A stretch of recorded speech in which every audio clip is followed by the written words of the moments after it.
नवीन को आरोग्य लगी दीपदान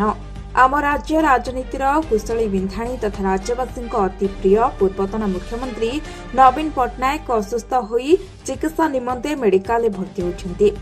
आशु आरोग्य शुभकामना करी कनिकापड़ा पंचायतर पूर्वतन सरपंच प्रफुल्ल कुमार दास नेतृत्व में मधुपुर ग्रामर शिव मंदिर प्रांगण में शताधिक पुरुष और महिला दीप प्रज्वलन कर मो ना सुमति मल्लिक दीपदान करछि नवीन बाबूकर टिके मंगल कामना करिया केमिति भल आम मान को पुणी चाहिए बहुत भल पाए ठाकुर पाखे ठिया बहुत भल पाए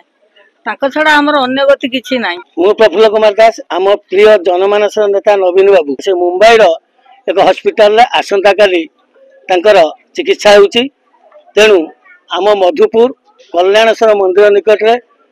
अनेक माँ मौसी अनेक भाई भौणी सामूहिक दीपदान कर आशा करूँ कल्याण एवं जगन्नाथ जय जगन्नाथ डाकुचु